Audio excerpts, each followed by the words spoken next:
नमस्कार दोस्तों, सभी लोगों का स्वागत है आज के इस वीडियो में। मैं हिमांशु शर्मा आज आप लोगों को ऐसी जानकारी देने वाला हूं जिसको सुन कर के बहुत सारे लोगों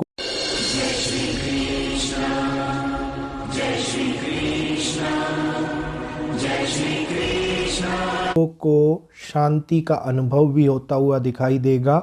और समय के उस होने वाले बदलाव को अगर हम अपने जीवन के अंदर एक्सेप्ट करते हैं तो ये बदलाव हमारे जीवन को संपूर्ण रूप से बदलने का कारक भी बन सकता है। जी हाँ, सुनने में अच्छा भी लग रहा होगा और जानकारी वर्धक भी लग रहा होगा, तो इस जानकारी को बिना स्किप किए संपूर्ण विशेष तौर के ऊपर ध्यान पूर्वक सुनिएगा, क्योंकि जानकारी जितनी आवश्यक है उतनी ही बदलाव का कारण भी बना सकती है हमारे जीवन के अंदर। तो बिना समय व्यर्थ किए हुए जानकारी को स्टार्ट करेंगे। स्टार्ट करने से पहले निवेदन करना चाहूँगा, जो लोग नए जुड़े हैं चैनल के ऊपर, नए वीडियो देख रहे हैं, केवल चैनल को सब्सक्राइब करना ना भूलें। सब्सक्राइब का बटन अवश्य दबा लीजिए। आपका एक सब्सक्राइब हम लोगों को सपोर्ट प्रदान करता है। और जो लोग पुराने हैं वो वीडियो को लाइक अवश्य कीजिएगा। अब एक ऐसी इक्वेशन जिसमें राहु और केतु के बारे में मैंने आप लोगों को बताया था, नवंबर का महीना, आगे आने वाली तिथि, जिसमें 10 नवंबर को केतु का राशि परिवर्तन होता हुआ दिखाई दे रहा है। और ये राशि परिवर्तन अब आगे आने वाले टाइम के अंदर बहुत सारे चेंजेस को हम लोगों के सामने लेकर के आ रहा है। और इन चेंजेस के कारण दुनिया के अंदर बहुत सारे बदलाव हम लोगों को देखने को मिलेंगे, क्योंकि सबसे बड़ी बात 7 नवंबर को शुक्र का धनु राशि में परिवर्तन हुआ। गुरु की राशि के अंदर शुक्रदेव बैठे, और गुरु की राशि में शुक्र का बैठना मतलब गुरु और शुक्र का समसप्तक योग का क्रिएट होना इस समय के ऊपर एक इक्वेशन भी बना रहा है। केवल शुक्र का गुरु की राशि में बैठने से समसप्तक योग नहीं बना है, शुक्र और गुरु की इक्वेशन ऐसी बन रही है कि वो समसप्तक योग को बना रही है। और ये समसप्तक योग इकोनॉमिक चेंज, रिवर्ट रिएक्शन, कई प्रकार के ग्लोबली चेंज हमारे सामने इंटरनेशनल लेवल के ऊपर लेकर के आ रहा है। और इस इंटरनेशनल लेवल के ऊपर ग्लोबली चेंज आप लोगों को जो देखने को मिलेगा वो उसकी शुरुआत वेस्टर्न कंट्रीज से होती हुई नजर आ गई है।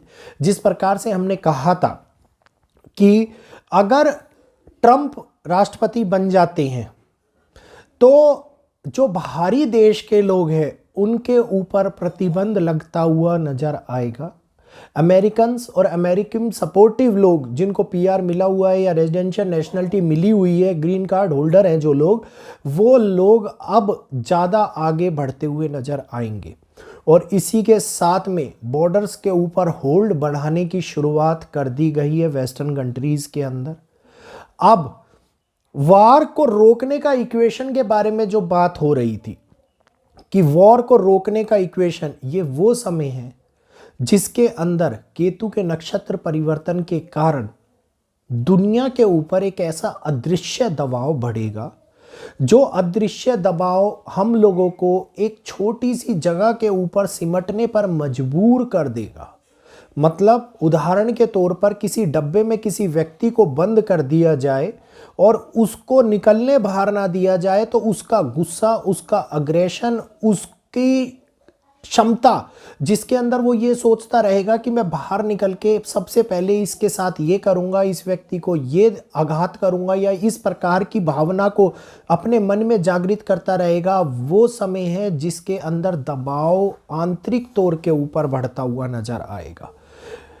कोई भी देश, कोई भी राष्ट्रपति किसी को भी किसी भी दबाव से रोक बिल्कुल भी नहीं सकता। जैसा इजराइल ने इस बार एक बारी बोल दिया था कि यूएस मध्यस्थता ना करे, मैं किसी की भी नहीं सुनूंगा। तो जब ये बातें सामने आ जाती है कि मैं किसी की भी नहीं सुनूंगा, तो उसमें चाहे सुपर पावर का रोल हो, चाहे सुपर पावर की मध्यस्थता हो, इक्वेशंस को बदल नहीं सकती। और रही बात एक राष्ट्रपति के बनने की, तो केवल राष्ट्रपति ही सब कुछ नहीं करता। वहाँ पे बैठे हुए कुछ नियम, कुछ कानून हैं जिनके अधीन रह कर के कार्य करना पड़ता है और वो अधीन रहकर ही कार्य किया जा सकता है। तो फ्री फ्लो वाला मूवमेंट नहीं उत्पन्न होता। तो इस बात को दिमाग से निकाल दीजिएगा कि एक बहुत बड़ा फ्री फ्लो उत्पन्न होगा और जिसके कारण से सारे के सारे देश एकदम से शांत होकर बैठ जाएंगे, ऐसा नहीं होने वाला। हाँ, कुछ समय के लिए इक्वेशंस ऐसे जरूर बन रहे हैं जिसके अंदर ये सारी चीजें धीमी पड़ती हुई नजर आए। मतलब धीमी पड़ने का सवाल ये है कि नवंबर 15 के बाद से लेकर के 7 दिसंबर तक का समय चीजों को व्यवस्थित करने में निकल जाए। इस प्रकार की धीमी गति से चलती हुई चीजें दिखाई दे, जिसको आगे आने वाले टाइम में हम 2025 जनवरी के 10 तारीख के बाद में बढ़ता हुआ देखेंगे। और ये वो समय होगा जिसके अंदर इन्वॉल्वमेंट एक ऐसा रोल क्रिएट करने वाली है, चाहे वो दो देशों के मध्य में किसी की इन्वॉल्वमेंट हो, दो व्यक्तियों के मध्य में किसी की इन्वॉल्वमेंट हो, जो पूर्ण रूप से चल रहे समीकरण को बदलने का पूर्ण रूप से प्रयास कर सकती है। ये वो समय है जिसके अंदर हम लोग कहते हैं कि राहु केतु हमेशा रेट्रोग्रेड चलते हैं, वक्री चाल चलते हैं, और राहु केतु का डर ऐसा मन में उत्पन्न हो जाता है कि चीजों के प्रति उनको देखने की भावना ही हमारे मन में बदल जाती है।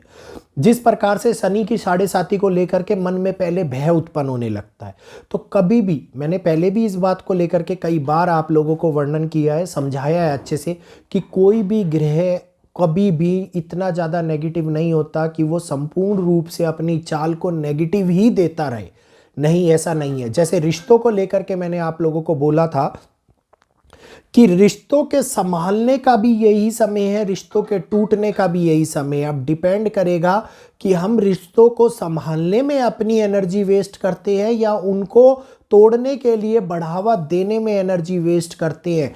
तो चीजें जो हालातों को बदल रही हैं, उन हालातों को संभालने की क्रिया अगर करी जाए तो इस पॉजिटिव समय के अंदर हम एक दूसरे के साथ में बहुत बड़ा पॉजिटिव रोल निभा सकते हैं।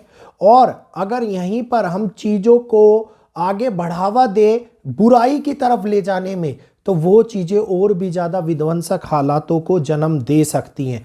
तो केतु जो चिंगारी को आग बनाने का कार्य कर सकता है, क्योंकि केतु सूर्य के नक्षत्र में उत्तरा फाल्गुनी नक्षत्र के अंदर जा रहे हैं, जो 10 तारीख को चौथे नक्षत्र के, मतलब नक्षत्र ये कहिए कि चौथे चरण के अंदर एंटर करेंगे और यहाँ पे 12 जनवरी तक रहते हुए दिखाई देंगे। ये वो चरण होगा जिसके अंदर चीज़ें छुपी हुई, दबी हुई ऐसे तौर पे महसूस होती हुई नजर आएंगी, जिसके अंदर हालात संपूर्ण रूप से हम लोगों को किसी ना किसी व्यक्ति को डब्बे में बंद करने वाले उत्पन्न होते हुए दिखाई दे। इसके बाद में 12 जनवरी के बाद जैसे ही अगला चरण शुरू होगा, उस चरण के अंदर आपको कई मीडिया के तौर पर, मीडिया के रिलेटिवली, मीडिया के द्वारा कई प्रकार की बातें, कई प्रकार की चेतावनी, कई प्रकार की सोशल मीडिया के ऊपर लगाने वाली लगाम आप लोगों को देखने को मिल सकती है। इसके बाद में ये जो समय है चौथा चरण और तृतीय चरण, ये दोनों ही चरण सरकार के लिए बहुत ज़्यादा, विपक्ष पार्टियों के लिए बहुत मतलब ये कहिए कठिनाइयों का रूप लेकर के सामने आ सकते हैं। क्योंकि इस समय के अंदर हम लोगों को हमारा मन विचलित करने वाला समय देखने को मिलता है। मन विचलित होने के साथ साथ कई ऐसी समस्याएं सामने निकल के आ जाएं जिसके कारण हम लोग ही उसको एक्सेप्ट ना कर पाएं। तो समय है जो बदलाव का है, इसको अच्छे में बदलना है या बुरे में बदलना है, ये हम लोगों पर निर्भर करता है। उम्मीद करूंगा जानकारी समझ में आई होगी, अच्छी भी लगी होगी। जानकारी अच्छी लगी हो तो लाइक करना ना भूलें, शेयर करना ना भूलें और नए लोग चैनल को सब्सक्राइब करना ना भूलें। आज के लिए इतना ही। जय श्री कृष्णा, जय माता दी।